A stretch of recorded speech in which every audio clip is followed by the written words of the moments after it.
Thématique très importante, on va parler de nos finances personnelles. Donc, je vous souhaite la bienvenue sur notre chaîne HBIS. Vous êtes sur la chaîne, sur une plateforme spécialisée dans la structuration des projets et la gestion des finances personnelles. Donc, je vous souhaite la bienvenue sur notre plateforme HBIS. Et aujourd'hui, on va parler d'un livre. D'accord? On est dans le lundi et dans notre rubrique de livres du lundi. Et le lundi, on parle des livres. On parle des livres que vous devez découvrir ou alors que vous pouvez découvrir pour vous améliorer, que ce soit dans ce que vous êtes en train de faire ou que ce soit dans la gestion de vos finances personnelles, qui est vraiment le but pour de cette plateforme, de vous aider justement à utiliser vos finances personnelles ou alors à mieux gérer vos finances personnelles pour accomplir les rêves ou les projets que vous avez dans votre cœur. Donc, je vous souhaite la bienvenue sur cette plateforme. J'espère que vous avez passé un excellent week-end et je suis ravie de vous retrouver encore aujourd'hui. Aujourd'hui, on va parler du livre Mes finances personnelles, ma première entreprise.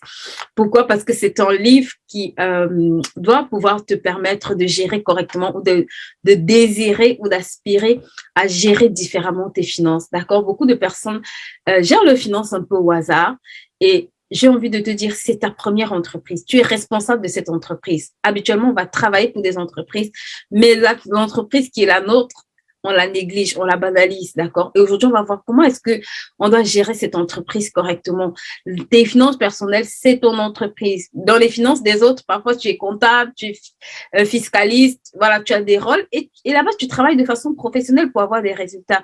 Donc, dans tes finances personnelles, dans ce que tu reçois, tu dois commencer à fonctionner comme si c'était ton entreprise. Tu dois considérer que c'est ton entreprise et c'est une entreprise dans laquelle tu as le pouvoir de décider et tu dois décider, tu dois prendre un certain nombre de décisions, d'accord? Le fait de ne pas décider, de toutes les façons, tu as des conséquences en fait. Donc, tu dois pouvoir manager cette ressource-là comme de la même façon en fait que tu gères, j'ai envie de dire, les ressources de ton entreprise. Et c'est vraiment le but aujourd'hui. On va voir ensemble quelques clés qui vont nous aider également à pouvoir préparer notre année, parce que le but aussi, c'est de nous permettre de pouvoir préparer notre année, d'accord? Donc, on va parler de ce livre qui s'appelle Mes finances personnelles, ma première entreprise. Donc, je suis l'auteur. C'est pas parce que je suis l'auteur qu'on en parle. C'est parce que je vais toucher quelques clés extrêmement importantes qui vont t'aider à t'améliorer dans la gestion de tes finances cette année 2023. Tu dois changer de cap, d'accord? Et pour changer de cap, il faut que tu structures un certain nombre de choses. Si vous êtes sur cette chaîne depuis un certain moment, vous savez que j'aime beaucoup parler de structuration parce que je me suis rendu compte que c'est l'absence de structuration. Parfois, on a des idées, parfois, on a des projets, mais c'est l'absence de structuration qui nous empêche véritablement de pouvoir avoir une certaine clarté pour pouvoir poser un certain nombre d'actions. Tu dois déclarer chaque matin. Elle dit, every morning when you are wake up, declare, you are so blessed. Donc, chaque matin quand tu te lèves, elle dit, déclare que tu es tellement béni, que tu es tellement béni, tu dois le déclarer. Ma maison est bénie, mes entreprises sont bénies. C'est beaucoup de gens utilisent leur bouche pour raconter des insanités, des choses qui n'ont aucun sens. Mais s'il te plaît, utilise ta bouche pour te faire du bien. Proclame la bonne parole, tu sais. Au lieu de proclamer des trucs inutiles, commence à déclarer que je suis bénie. Commence à déclarer des paroles de bénédiction sur ta vie. Et je te garantis que ce n'est qu'une affaire de temps. Depuis que j'ai commencé à le faire tout au long de ces lives, je vous assure, ma propre vie est changée. C'est extraordinaire. Moi-même, je bénéficie de ça. Et je me suis dit, parce que je vois que ça marche, je vais le déclarer bien fort. Je vais le déclarer bien comme il se doit. D'accord? You are so blessed. Hello, Marie-Laure, comment vas-tu? Bienvenue en tout cas à notre rubrique de ce lundi. Bienvenue à tous ceux qui nous retrouvent. Vous êtes sur la chaîne HBIS, qui est une chaîne spécialisée en structuration des projets et en gestion des finances personnelles. Et aujourd'hui, on va parler ensemble de gère tes finances personnelles comme un pro, d'accord? On va parler de cette première entreprise qui incombe à chacune d'entre nous. Vous savez, quand vous avez l'argent, c'est votre responsabilité. Vous êtes responsable de cet argent. Donc, c'est votre entreprise. Vos finances personnelles sont la première. En fait, dans vos finances personnelles, vous êtes le CEO. C'est pour ça que dans ce livre, j'ai mis, nous sommes tous CEO d'une entreprise qu'on ignore. D'accord? Vous êtes tous des chefs d'entreprise de vos finances personnelles. Parce que c'est là où vous prenez des décisions. C'est là où vous faites des choix. C'est là où vous posez des actions concrètes. D'accord? Et parfois, beaucoup d'entre nous, on a démissionné de ce poste sans le savoir. Beaucoup d'entre nous, hello, maman Nicaise, comment vas-tu? Beaucoup d'entre nous, on fonctionne au hasard dans ce domaine parce qu'on ne se rend pas compte qu'on est chef d'entreprise de l'argent qu'on reçoit. D'accord? Beaucoup gèrent correctement l'argent des entreprises qu'ils ont. Est-ce que vous pouvez m'aider à partager ce live avant qu'on ne commence? Mais ils ignorent en fait que l'entreprise, la première entreprise où ils ont la responsabilité de fructifier, de multiplier, de faire croître, d'investir, c'est leurs finances personnelles. Vos finances personnelles, c'est votre entreprise. C'est là où vous décidez soit d'investir, soit de fructifier, soit de multiplier, soit de ne rien faire. D'accord? Personne ne pourra décider à votre place. Je vois beaucoup de personnes faire cette erreur et se dire que si Dieu veut, mon argent va grandir. Dieu t'a déjà béni de toutes les bénédictions. Il dit que tu es béni de toutes les bénédictions. Donc, c'est sa volonté que tu prospères, d'accord? Maintenant, qu'est-ce qui t'empêche de prospérer? Qu'est-ce qui fait en sorte que tu ne prospères pas? Et on va le voir. C'est parce que parfois, on n'est pas conscient que la responsabilité nous revient. La responsabilité te revient, la responsabilité me revient de gérer correctement cette entreprise, d'accord? Si tu gères mal ton entreprise, tu vas voir qu'au bout d'un moment, elle va fermer. Et c'est souvent ce qui se passe dans nos finances personnelles. On n'a aucun système de gestion qui est en place. Et ça nous cause tous les problèmes de la terre. Personne ne peut ouvrir une entreprise, écoutez-moi, sans avoir une stratégie, sans avoir un plan. Personne ne peut ouvrir une entreprise sans la gérer, sans faire un bilan, sans tenir des états financiers. Ça veut dire concrètement que si tu gères tes finances personnelles sans avoir une stratégie, sans avoir de plan, sans avoir de prévision, sans savoir un certain nombre de choses que tu dois faire, tu es en train de fonctionner au hasard. Et je dis toujours que tu dois tuer le hasard. Et tu tues le hasard justement à partir du moment où tu refuses de faire les choses de façon hasardeuse. Tes finances personnelles, ce n'est pas l'argent juste pour faire du shopping, ce n'est pas l'argent juste pour te faire plaisir, ce n'est pas l'argent juste pour payer des factures. Non. Si Dieu te confie cette portion, ça veut dire que il t'attend à un autre niveau. Il attend que tu puisses utiliser cette ressource pour pouvoir accomplir certains projets. C'est pour ça qu'il a dit, multipliez-vous, soyez féconds, d'accord? Donc, pour accomplir ces projets de multiplication, il te faut de la ressource, d'accord? Il te faut de la ressource. Avoir une idée, c'est bien, mais après, il te faut de la ressource pour pouvoir la matérialiser, pour pouvoir mettre un certain nombre de choses en place. Et souvent, on ne comprend pas que c'est la mauvaise gestion qu'on a au niveau de nos finances qui nous handicape. D'accord? Donc, aidez-moi à partager ce live avant qu'on ne commence. On va commencer dans quelques minutes. Je veux encore qu'on puisse vraiment prendre le temps de bénir ce mois. Ce mois, vous savez, c'est un mois de croissance exponentielle. Si tu es sur cette chaîne, tu sais que si tu comprends et tu appliques, tu ne peux pas voir, tu dois voir le changement. Il doit y avoir un changement radical qui se passe. D'accord? Je reçois énormément de messages. Donc, il n'y a pas de raison que ce ne soit pas ton cas. Il n'y a pas de raison que tu restes au même niveau. Cette année, on a dit qu'on changeait de cap. Je vous assure, c'est réel. On doit changer de cap. On a encore, si rien ne s'est encore passé, tu as encore 3 mois. 3 mois pendant lesquels tu dois décider, tu dois prendre la décision que mon année 2022 ne peut pas se terminer telle qu'elle a commencé. D'accord? Et on va voir aujourd'hui comment utiliser cette première entreprise pour pouvoir vraiment commencer à changer les choses financièrement. C'est la base, en fait. C'est vraiment là où Dieu, j'ai envie de dire, Dieu nous attend. Tu sais, si tu es un mauvais gestionnaire dans la gestion de tes finances personnelles, il te sera difficile d'être un bon gestionnaire dans ton business. Beaucoup d'entre nous, on veut entreprendre. Mais le problème, ce n'est pas toujours ce que tu fais. Le problème, c'est parfois ce que tu ne fais pas. Ou alors, qui tu ne deviens pas. OK. Alors, aujourd'hui, on va commencer par un verset qui m'a beaucoup parlé, d'accord? Et c'est Proverbe 13 au verset 18. Il dit, qui ne veut pas se laisser corriger tombera dans la misère et dans la honte. Je vous assure, quand j'ai lu ce verset, ça m'a beaucoup interpellée personnellement. Et ça m'a également interpellée pour la thématique qu'on va voir aujourd'hui. Qui ne veut pas se laisser corriger? Proverbe 13, 18. Qui ne veut pas se laisser corriger tombera dans la misère et dans la honte. Et je me suis rendu compte en fait que la pauvreté n'est pas un hasard. C'est souvent, parfois, les gens vont dire que la pauvreté, c'est un péché. Et parfois, je me demandais, mais en fait, pourquoi est-ce qu'on le dit? Mais quand tu vas te rendre compte que, en fait, la racine, toutes les racines liées à la pauvreté, en fait, vraiment, c'est des choses pas bien. D'accord? Ça a pour origine des choses pas bien. Il dit qu'il ne veut pas se laisser corriger, tombera dans la misère. Ça veut dire que si tu fais un certain nombre de choses et que ça ne marche pas, si tu as l'habitude de faire d'une certaine façon et que tu ne veux pas laisser qu'on puisse te corriger, tu ne veux pas laisser que des choses puissent être corrigées dans ta façon de faire, la Bible te dit que tu vas tomber dans la misère et la honte. Et ça m'a beaucoup interpellée. Et je veux vraiment que chacune ici, s'il vous plaît, vous vous posez la question, qu'est-ce que j'ai du mal à laisser qu'on corrige? Qu'est-ce que j'ai du mal à faire et qu'est-ce que j'ai du mal à laisser qu'on me corrige par rapport à ça? Celui qui ne veut pas se laisser corriger, il dit tombera dans la misère. Et dans d'autres versions, c'est tombera dans la pauvreté. Si la façon dont tu gères tes finances, je te garantis, tu ne veux pas laisser que ce soit corrigé. Laisse Dieu corriger la façon dont tu gères tes finances. Tu auras des résultats extraordinaires. Si tu ne veux pas laisser qu'il corrige ta façon de faire les choses, il dit tu vas tomber dans la misère et la honte. Ça vaut le pour tout le monde, ça vaut le même pour moi. Quand j'ai lu ce verset, je me suis dit, ça veut dire que je dois faire attention.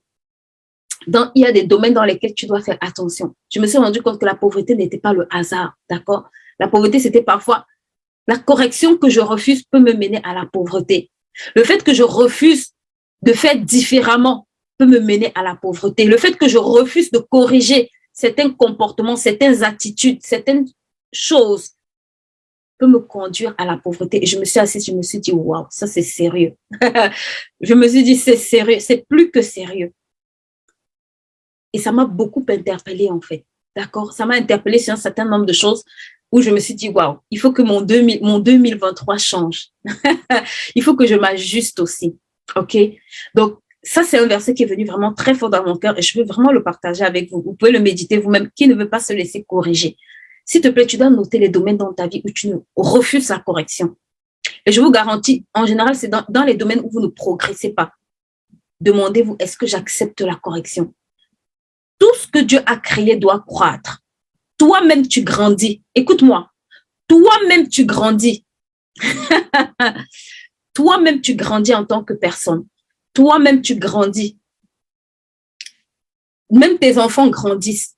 Donc, il n'y a pas de raison que la croissance ne se manifeste pas dans tous les domaines de ta vie. Dans tes finances, il doit avoir la croissance. Est-ce que tu te laisses corriger dans ce domaine? Vu que c'est notre thématique du jour, je veux atterrir, d'accord? Je vais rester dans ce contexte. Est-ce que tu te laisses corriger dans le domaine des finances? Est-ce que tu laisses qu'on te dise comment tu peux faire? Est-ce que tu laisses les gens te corriger?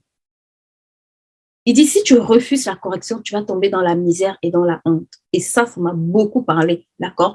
Je vois un certain nombre de choses qu'on peut corriger cette année, qui est tiré de ce livre qui s'appelle Mes finances personnelles, ma première entreprise, d'accord?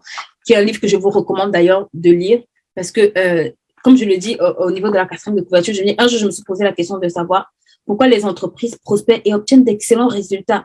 Et les personnes qui travaillent parfois dans ces entreprises traversent de grandes difficultés financières. Mes finances personnelles, ma première entreprise, est le fruit de longs mois de travail, parti de ce simple constat. Je suis arrivée à la conclusion que nous travaillons pour des entreprises et respectons des méthodologies qui nous imposent pour qu'ils obtiennent ces résultats. Mais nous ne transportons pas ce professionnalisme et ces stratégies dans notre vie personnelle. Je vous assure, c'est vraiment un constat réel. Beaucoup travaillent pour des entreprises. Ils sont assidus. Ils savent qu'ils doivent arriver à 9h, repartir à 18h. Ils connaissent.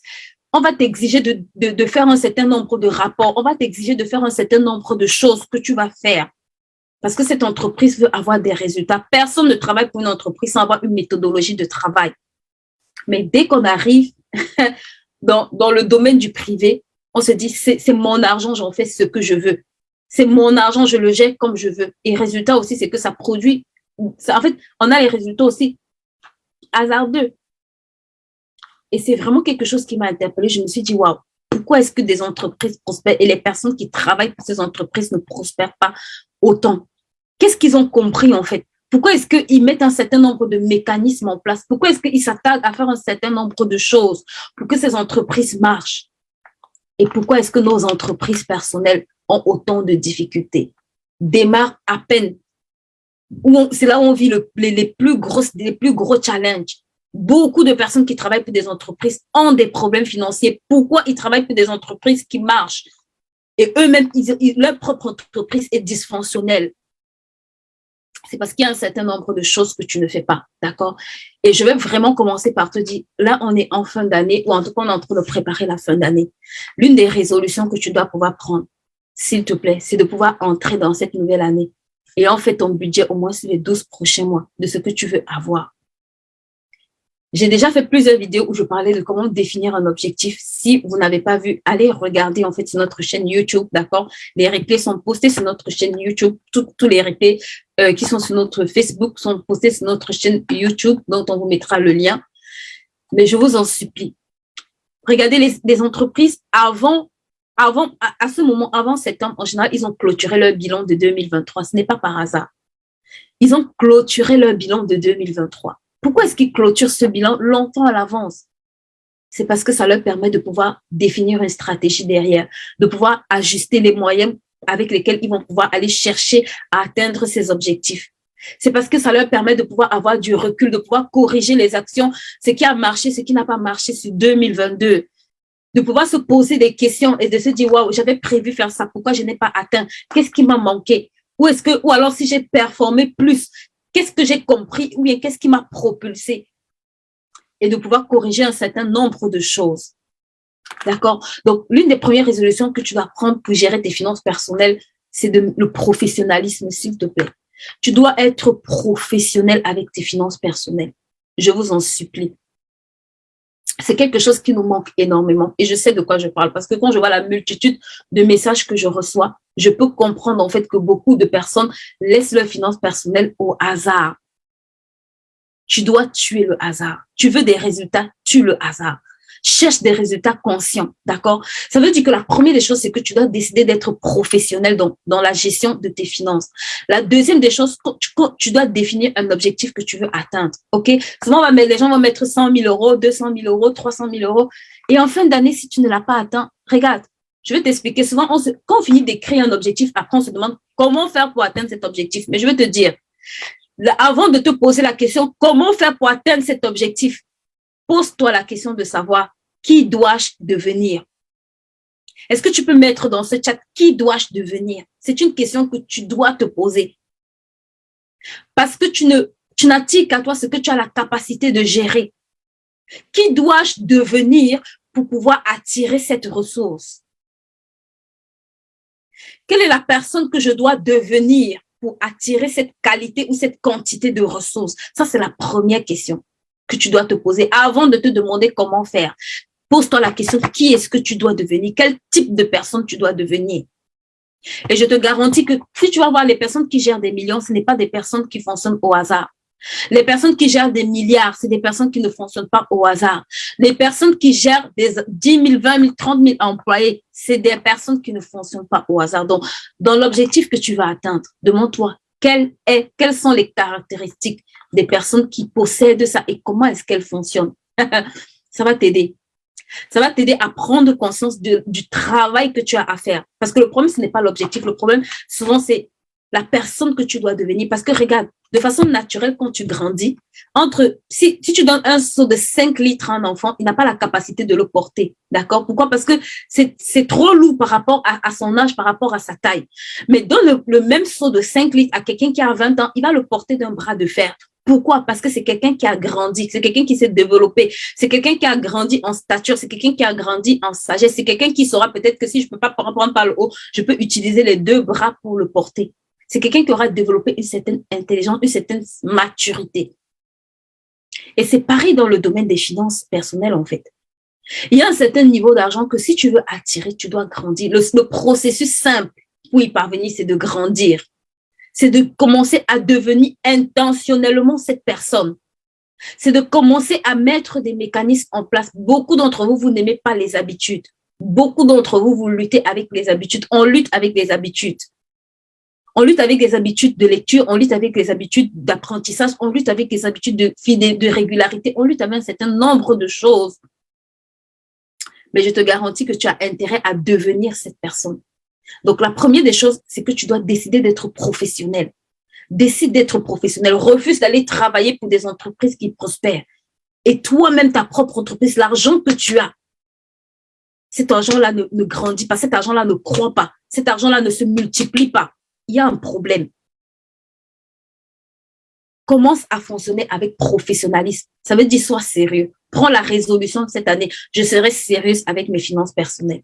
Je serai sérieuse avec ma première entreprise. Autant j'investis pour que l'entreprise de quelqu'un grandisse, autant je vais mettre du temps, même si c'est 30 minutes, même si c'est 20 minutes. Je veux investir du temps dans mon entreprise pour que cette entreprise-là grandisse, pour que cette entreprise-là devienne l'entreprise à laquelle j'aspire, pour réaliser l'objectif que je me suis fixé avec cette entreprise-là.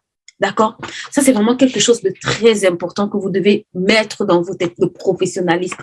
Le professionnalisme dans tout ce que vous faites, ça va vous aider à avoir des résultats extraordinaires. La deuxième des choses, apprenez à planifier. D'accord? Quand j'ai un objectif, planifier, ça veut dire je définis où je vais. La Bible dit sans la vision, le peuple périt. Si tu n'as pas de vision, si tu ne sais pas où tu vas,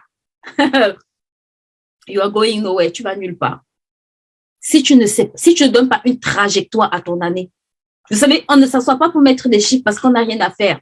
Tu es en train de donner une trajectoire à ton année. Tu es en train de donner une direction à ton année. Tu es en train de lui fixer un cap à atteindre. Tu es en train de tuer le hasard. Donc, tu dois t'asseoir et fixer tes objectifs, en fait, sur cette année. Qu'est-ce que je veux faire? Qu'est-ce que je dois faire? Qu'est-ce que je veux atteindre? De façon intentionnelle. Maintenant, la troisième chose sur laquelle je veux que tu travailles, c'est quel type de personne je dois être. Beaucoup d'entre nous, j'ai posté sur mon statut, je crois que c'était hier ou avant-hier.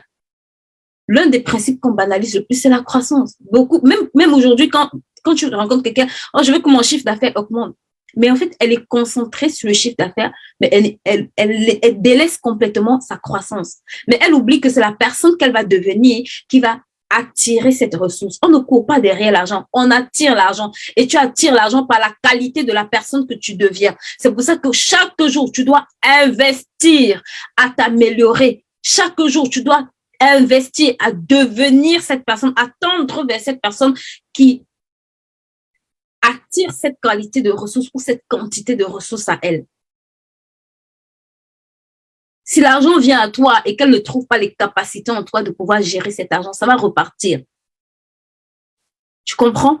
C'est ce qui se passe parce que les gens gagnent au loto. Écoutez, je vais vous expliquer un truc. Les études montrent, je lisais une fois une étude, les études montrent que les personnes qui ont gagné au loto des millions et des millions et des millions, parce que quand je vois des personnes, parfois, j'ai besoin de 100K, je veux 200K. Et j'ai envie de te dire, il y en a qui ont gagné des millions et des millions et des millions. Mais regarde ce qui s'est passé. Ces personnes, 5 ans après, les études montrent que 5 ans après, elles ont tout perdu. Tout. Comment quelqu'un qui peut avoir 50 millions au bout de 5 années, et je vous assure, je regardais une émission et le monsieur disait que cet argent, c'était l'une des plus grandes malédictions qu'il avait eues dans sa vie, qu'il aurait préféré ne l'avoir jamais gagné au loto. Et je me suis dit, waouh. Beaucoup aspirent à avoir plus. Beaucoup soupirent pour avoir plus. Mais comment est-ce que quelqu'un peut avoir autant et déclarer que c'est une malédiction?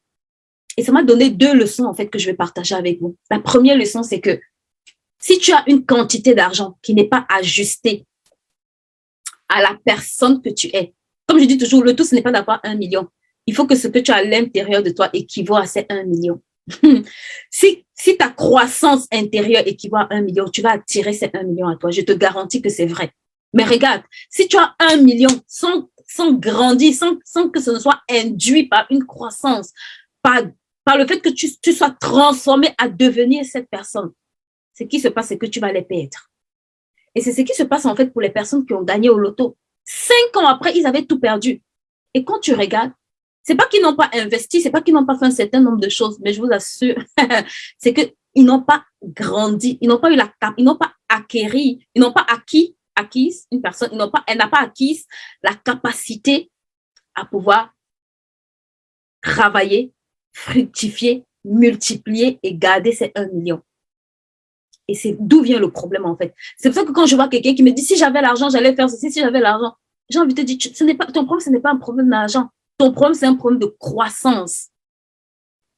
Avant d'avoir l'argent, il faut devenir, il faut croître. Quand tu vas grandir, je t'assure que tu vas attirer cette quantité d'argent à laquelle tu aspires. Mais si tu ne grandis pas et tu possèdes c'est comme quand vous prenez l'argent, regardez, si vous prenez 10 millions, vous donnez à un enfant de 10 ans, il va faire rien de bon avec ça. Est-ce que vous comprenez ça?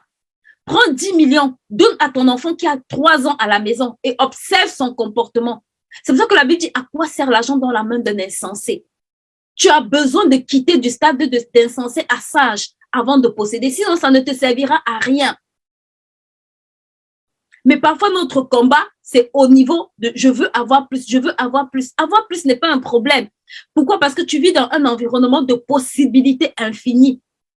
Le problème, c'est est-ce que tu grandis, est-ce que tu as assez grandi pour avoir la capacité de gérer cet argent? Il y a un exercice que j'aime bien faire avec les gens que je m'entends, c'est que parfois je te dis, si tu as 10 millions, tu vas faire quoi avec? Et juste quand j'écoute ce que la personne dit avec, je lui dis, tu sais, c'est exactement pour ça que tu n'as pas cet argent. C'est exactement pour ça que tu n'as pas cet argent. Parce que regarde, ce que tu vas faire avec là, au bout de quelques mois, au bout de quelques années, tu seras revenu à la case départ. L'argent obéit à des principes. L'argent a des mécanismes. L'argent a un fonctionnement. Et ça demande parfois du temps. Ça demande de s'investir, de comprendre. Parfois, vous aurez des échecs. Parfois, vous devrez recommencer. Parfois, vous devrez faire certaines choses. Mais guess what? Le bon côté, c'est que quand tu grandis, en fait, ce n'est pas ce que tu as qui est important. C'est qui tu es qui est important. Parce que tant que tu es une personne qui augmente en valeur, tu peux attirer l'argent. Mais tant que tu es quelqu'un qui te focalise à avoir de l'argent, mais pas à grandir, à un moment donné, l'argent va partir. À un moment donné, cet argent va partir. D'accord? Et tu dois connaître et travailler sur ces principes de façon intentionnelle. De façon intentionnelle. Ça prend du temps. Si quelqu'un, je vois souvent les gens dire, oui, tu vas générer 1 million, 50 000 euros. Et j'ai envie de dire, girls, le problème, ce n'est pas ça. Prends le temps, investis à devenir cette personne. Je te garantis que c'est le meilleur investissement que tu pourras faire. Ça te sera utile pour toi et pour tes générations, pour les générations après toi, parce que ce que tu connais, tu peux le transmettre. Ce que tu as compris, tu peux le transmettre. C'est pour ça que vous allez voir, en général, dans les familles des riches, en fait, les enfants reproduisent, parfois, c'est vrai, il y en a qui dérogent à cette règle, mais vous allez voir dans une grande partie, ils ont compris et ils le transmettent à leurs enfants. Ils ont capté les clés et ils le transmettent à leurs enfants. Et ça, c'est l'année où je t'assure, tu dois travailler sur toi. Tu dois investir en toi. Tu dois faire les choses différemment. Ok, moi, j'ai perdu du temps. Je suis encore étudiante, mais je vous garantis, s'il vous plaît, c'est un travail dans lequel, quand tu t'engages, ça va te coûter cher, mais ça va te rendre libre. La Bible dit, vous connaîtrez la vérité et la vérité vous affranchira. La vérité, ça ne se trouve pas dans la rue, d'accord? Mais ça va te rendre libre. Le travail que tu fais aujourd'hui, ce n'est pas que pour toi, c'est pour ta postérité, c'est pour les gens après toi. C'est pour ça que quand tu as compris ces choses, tu vas commencer à ne pas te focaliser sur l'argent, mais à comprendre en fait un certain nombre de choses qui vont te transformer. D'accord? Et dans ce livre, je parle un peu de quelques principes. Je reviens sur quelques principes, en fait, qui, dans la plupart des cas, nous posent un problème, que ce soit au niveau de la bonne gestion au niveau, financière ou alors au niveau de la mauvaise gestion. Ça, c'est des choses également que vous devez savoir. Mais aujourd'hui, j'ai vraiment envie de toucher une thématique avec vous qui doit vous interpeller en tant qu'entrepreneur, d'accord? Et c'est la notion numéro 6 qui figure dans ce livre. Il dit, l'argent s'amasse progressivement. D'accord? Et Proverbe 13, on dit, une fortune mal acquise diminue, mais celui qui amasse peu à peu augmente son bien.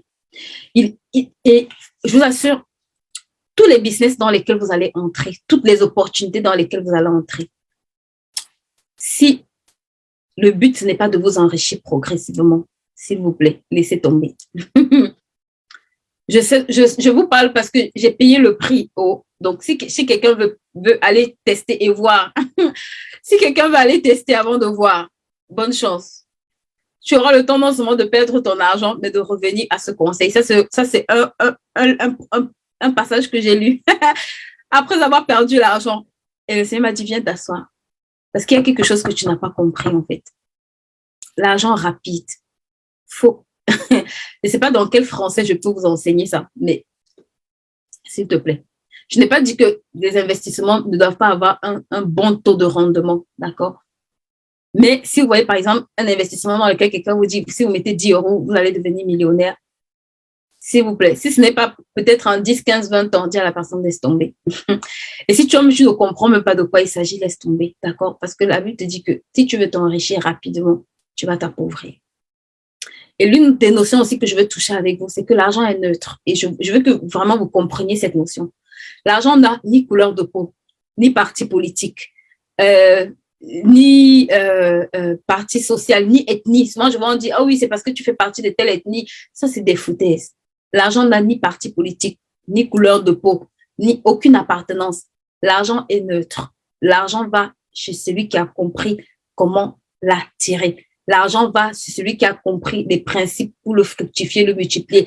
L'argent poursuit ceux qui ont compris les principes de l'argent et qui fonctionnent là-dedans. Donc, retire de ta tête que c'est parce que je viens de tel quartier, c'est parce que je viens de tel milieu social, je ne sais pas. Retire ça de ta tête, en fait. L'argent ne connaît pas ta condition. L'argent ne connaît pas ta couleur de peau. L'argent ne connaît pas ton ethnie. 10 euros égale 10 euros. Que ça aille chez un blanc, un vert, un bleu, je ne sais pas moi quelle est ton ethnie, que ça aille chez un court, un grand, un gros, un mince. L'argent ne... En fait, la valeur de l'argent, 10 euros reste 10 euros, qu'importe les mains dans lesquelles ça passe. Parfois, je vois les gens, c'est parce que je suis en Afrique. Mon frère, que tu sois en Afrique ou en Europe, 10 euros égale 10 euros. 10 euros égale 10 euros. L'argent ne connaît pas le lieu géographique où tu te trouves. L'argent ne connaît pas ta couleur de peau. L'argent est, en fait, 10 euros égale 10 euros. L'argent a la même valeur. Le problème, c'est que si 10 euros touchent les mains, par exemple, de Bill Gates, il a assez de connaissances pour savoir les multiplier. À contrario, si 10 euros touchent, par exemple, tes mains ou mes mains, on n'aura pas la même intelligence pour multiplier cet argent-là. Donc, le problème, ce n'est pas l'argent. Le problème, c'est en fait, qui est-ce que tu deviens? L'argent est neutre, d'accord? Je n'ai pas besoin de courir derrière l'argent. Allez progresser. J'ai besoin de me transformer. Plus je me transforme. Quand un enfant grandit, vous savez, si vous allez à l'hôpital et votre enfant, il sort du ventre avec les dents, vous allez abandonner cet enfant et partir. Pourquoi vous allez dire, ah, ça, c'est pas normal. Il y a des choses aussi qui doivent vous choquer, en fait, ok? L'argent, c'est progressivement. C'est progressivement que je me transforme et c'est progressivement aussi que ça va venir. Et ça me laisse le temps aussi d'apprendre à gérer cette quantité d'argent et d'apprendre à gérer le palier suivant. Parce que quand j'ai 100 000 euros, je n'ai pas les mêmes problématiques que quand j'ai 1 million. Je n'ai pas les mêmes problématiques que quand j'ai le milliard. Non, à chaque portion, vous avez besoin de grandir. Pourquoi? Parce que ça requiert des connaissances ou des compétences différentes. Ou alors supérieures. C'est pour ça que c'est un processus. Et vous devez accepter passer par ce processus-là, d'accord? Vous devez accepter passer, être transformé par ce processus-là pour pouvoir véritablement devenir ces personnes-là. OK? Donc, aujourd'hui, on est dans notre rubrique livre. Je ne veux pas être longue, mais dans ce livre, vous allez trouver également, on parle de dettes, on parle des associations. Beaucoup de gens me posent des questions énormément sur les dettes. Et encore, quand on était à l'atelier ce samedi, il y avait beaucoup de personnes qui revenaient sur les dettes. Vous savez, je vais conclure peut-être par là. Parce que les dettes, c'est quelque chose que je vois, beaucoup de personnes se plaignent des dettes. Le problème, ce n'est pas la dette. Le problème, c'est parfois ce qu'on ne comprend pas. La dette peut être une opportunité pour toi, comme ça peut être une occasion de chute. Tout dépend de ce que tu fais avec cette dette-là. Mais quoi qu'il en soit, la Bible te dit que celui qui prête est esclave de celui à qui il emprunte. Ça veut dire que quand tu es en situation de dette, tu es sur un joug d'esclavage. Mais le problème, ce n'est pas l'esclavage. Le problème, c'est que est-ce que tu désires sortir de cet esclavage ou est-ce que tu désires demeurer dans cet esclavage? Et comme je disais aux femmes, parfois quand on est propriétaire, on se dit, ah, je suis propriétaire, mais guess what? Tu es quand même endetté vis-à-vis de la banque. Parfois, les gens se disent, ah, je n'ai pas acheté, je ne dois rien à personne. Mais j'ai envie de te dire, tu dois à ton bailleur. C'est pour ça que ton bailleur passe sur ton compte bancaire. Si tu as quelqu'un qui se pointe devant toi chaque mois pour réclamer l'argent, c'est parce que tu lui dois de l'argent. Si tu ne lui devais pas de l'argent, tu n'allais pas le voir devant ta porte ou sur ton compte bancaire. Donc, d'une façon ou d'une autre, tu es redevable de cette personne. Tu lui dois quelque chose. Tu dois lui payer quelque chose. Et c'est pour ça que tu dois comprendre que la dette, en fait, même si elle est bonne, elle te met sur un joug d'esclavage sur lequel tu dois aspirer sortir. Mais le bon côté de la dette, c'est que ça va te challenger, ça va te permettre de sortir de ta zone de confort. Beaucoup sont assis et tout va bien. Non. Quand tu es endetté, en fait, ça trouble ton sommeil. Ça t'empêche de dormir. Et c'est ça, j'ai envie de dire, le bon côté. C'est que ça te bouscule de ta zone de confort. Là où hier, tu devais t'asseoir et te dire tout va bien. tu commences à te dire, oh non, ce n'est pas possible que j'ai 25 ans de dette à payer. Ce n'est pas possible que j'ai 30 ans de dette à payer. Ce n'est pas possible que j'ai un bailleur chaque jour devant ma porte. Ça veut dire que si aujourd'hui je meurs, je serai comme la veuve, comme le monsieur qui a laissé ses enfants avec des créances et sa femme, elle était obligée d'aller voir Élie. Et pour lui dire, Élie, on est en train de vouloir prendre mes enfants et les vendre en esclavage. Si tu meurs en location, je te garantis que ton bailleur, même s'il t'aimait comment, il va mettre tes enfants dehors. Et ça doit te bousculer en fait. Si tu meurs en étant redevable à la banque, le banquier va venir récupérer la maison. Ça doit te bousculer. Ça doit te pousser à sortir de ta zone de confort. Ça doit te pousser à bouger les cases, à aller élargir ta tente. Élie lui a dit, va emprunter des vases. Va acheter des besoins. Il y a des personnes qui ont des vases qui ne savent pas quoi faire. Toi, tu as la solution à ces vases. Tu as l'huile pour ces vases. Va m'emprunter ces vases. Est-ce que tu empruntes des vases? Quels sont les vases que cette année 2023 tu vas emprunter? Tu dois élargir ta tente. Amazon a des milliers de produits. Je vois les gens qui me disent, ah, j'ai trop de produits. Ah bon? Toi, tu as plus de produits qu'Amazon? Les gens, tout le monde acclame Jeff Bezos. J'ai envie de te dire, Amazon cherche les nouveaux produits chaque jour. Tu comprends ça? Amazon cherche de nouveaux produits chaque jour pour mettre sur sa plateforme alors qu'ils sont déjà multimilliardaires. Parce qu'ils ont compris que tant qu'ils cherchent des vases, l'argent va entrer. Donc, le problème, ce n'est pas toujours la dette. Le problème, c'est quelle est l'attitude que tu as quand tu es endetté? Quelle est l'attitude que tu dois adopter quand tu es endetté? Et tu dois pouvoir travailler, ça doit pouvoir te bousculer à sortir de ta zone de confort. Ça doit pouvoir créer en toi la colère de te dire, hey, no way. OK? Donc, c'est des choses que vous allez retrouver, des lois que vous allez retrouver dans ce livre dont je parle, d'accord? Les freins également à notre vie financière.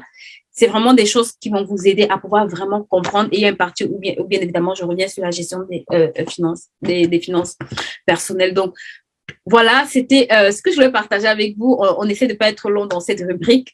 Donc, si c'est un livre qui vous intéresse, n'hésitez pas à nous écrire, n'hésitez pas à nous contacter et on vous le fera parvenir. Vous avez également notre plateforme www.hbs.store sur laquelle vous allez trouver ces livres. Et vous avez également le planificateur d'accord, voilà, que ce soit l'agenda. Cette année, je pense que j'en sortirai une nouvelle version sur les 12 mois pour vous aider à gérer correctement vos finances, d'accord? C'est vraiment, le but, c'est vraiment de vous aider à faire un budget. Vous l'avez pour les ados, vous l'avez pour les adultes et aussi pour les mariés, mais je sortirai, je pense, un nouveau format cette année. Donc, n'hésitez pas à nous contacter si c'est des choses qui vous intéressent. On lance également la formation Gère tes finances personnelles comme un pro. Elle va commencer à partir du 19 octobre, si je ne dis pas de bêtises. Donc, elle va commencer dans 9 jours, s'il vous plaît. Je reviens par le premier verset que j'ai eu à cœur, Proverbe 13, 18. Qui ne veut pas se laisser corriger? Je n'ai pas la prétention de tout savoir, mais vous savez, ce que j'ai appris m'a aidé et je pense que ça peut aider plusieurs personnes. Vous devez, même si ce n'est pas sur la plateforme HBIS, si vous avez des difficultés dans ce domaine, s'il vous plaît, laissez qu'on vous corrige.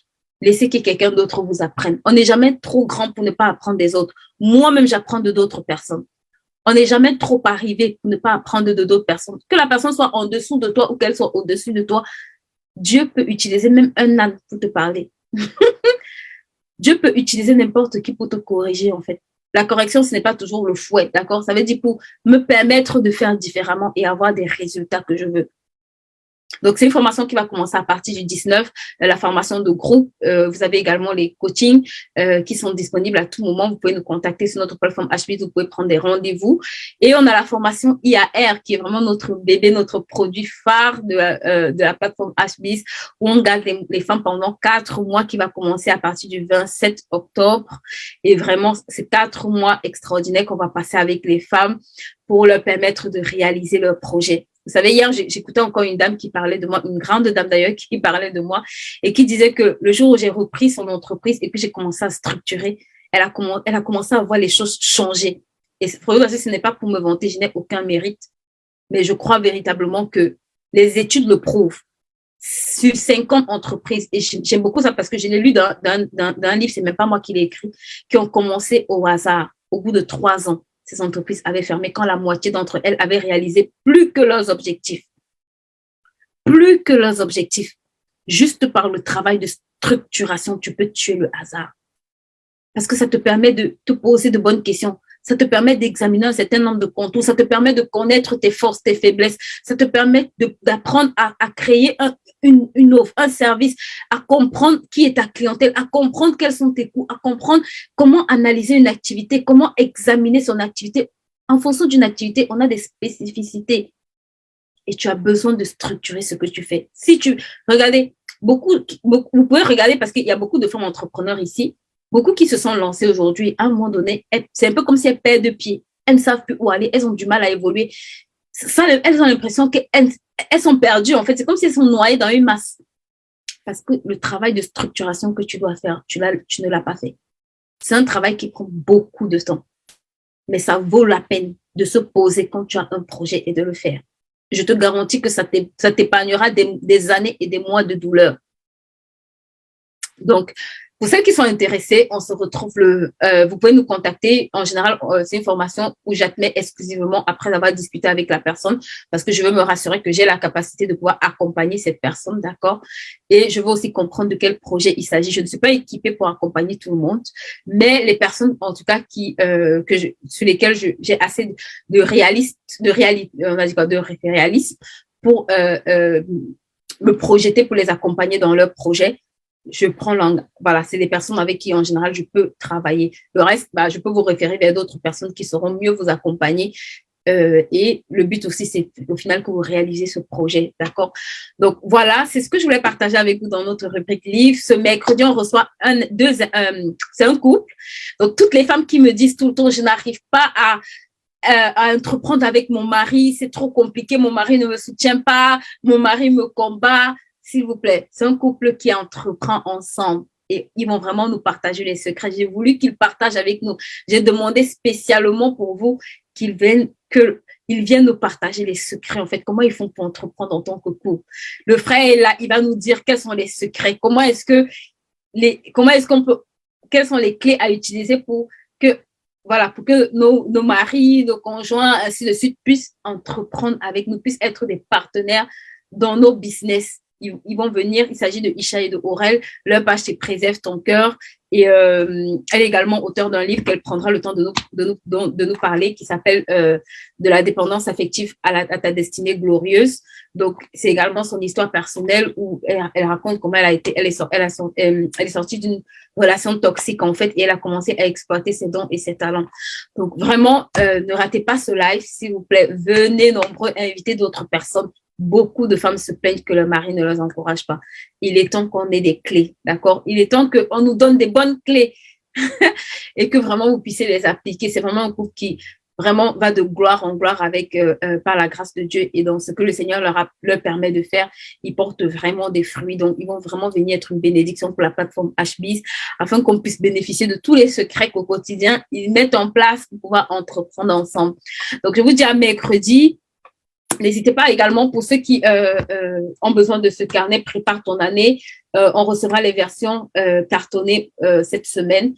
Donc, je vais commencer les distributions. Donc, pour ceux qui veulent vraiment avoir ce journal, c'est au moins 30 domaines de préparation de l'année où tu dois pouvoir vraiment préparer de façon intentionnelle. Il y a beaucoup de domaines qu'on laisse au hasard et il est temps qu'on commence à intégrer ces domaines-là. Et l'un des domaines sur lesquels je vous assure, j'ai vraiment eu une révélation, c'était sur les nations, d'accord, sur les autorités, les territoires.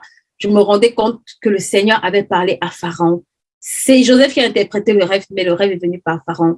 L'autorité que Dieu positionne sur ta vie, tu as intérêt à savoir comment prier pour lui, s'il te plaît. Donc, voilà, c'est ce que j'avais à partager avec vous. On va finir notre live en bénissant notre mois. On a dit que ça, c'est le mois de la croissance. Je ne sais pas comment tes activités ont commencé. Je ne sais pas comment est-ce que ça se passe dans tes activités. Il y a une qui m'a dit, je suis à plat. Et j'étais en train de la fortifier, de lui dire, tu sais, l'entrepreneuriat n'est pas un chemin facile, mais c'est un chemin de possibilités. Donc, je veux que tu ouvres ta bouche pour bénir ce mois. Dis à ce mois, quelqu'un a dit, donne la direction à ton argent, donne la direction à ton mois. Dis à ce mois, tu es un mois de croissance exponentielle. Tout ce que je fais doit être multiplié par le chiffre exponentiel qui est le chiffre 10. Tout ce que je fais doit connaître une croissance fulgurante ce mois. Ça, c'est le mois de l'accomplissement. Tout ce que je n'ai pas vu. Octobre, tu as entendu ce que j'ai dit. Ce mois, c'est le mois de la multiplication. Donc, Gaëlle, lève-toi